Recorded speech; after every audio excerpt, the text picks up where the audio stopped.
In sports, PGHL Schmaltz Cup playoff, only 4 teams remain as the semifinal stage begins this evening in Napanee as the Raiders host Game 1 against the Alliston Hornets. Alliston disposing of the Mount Forest Patriots in 6 games to advance.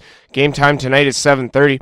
The second semifinal will feature the Exeter Hawks and Grimsby Peach Kings. That gets underway with Game 1 in Grimsby tomorrow night at 8. GOGHL Brett Schaefer's goal at 6:51 of the first overtime was the game winner as the Waterloo Siskins edged the Listowel Cyclones last night 2-1. Siskins now hold the 2-1 series lead in the best of 7 in the Cherry Cup Championship.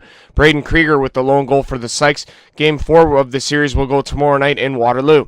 WOAA Senior AA Finals. With a win, the Clinton Radars can capture their 4th consecutive AA championship when Game 5 of this series goes Friday night in Clinton. Ripley Wolves looking to stay alive down 3-1 in the series.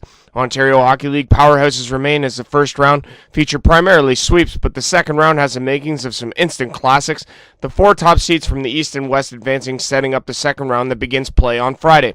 In the West, top seed London takes on 4 seed Guelph, while 2 seed Saginaw gets 3 seed Sault Ste. Marie. In the East, top seed Ottawa battles 4 seed Sudbury, while 2 seed Niagara tangles with the 3 seed Oshawa Generals. The lone bright spot for the Maple Leafs against the Carolina Hurricanes last night was John Tavares scoring his 47th goal of the season. The problem, among others, was that it was the only goal the Leafs would score in a 4-1 loss. Carolina continuing their push for the playoffs with the win, while the sluggish Leafs continue to show no signs of gaining momentum ahead of their first-round playoff matchup with the Boston Bruins, which is shaping up to be disastrous for the Buds. The Leafs host Tampa tomorrow night.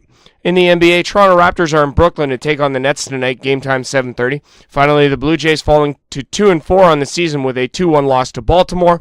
They try and avoid a 3-game series sweep this afternoon at 4. That's all for sports. I'm Andrew Rogers for 88.7 The River.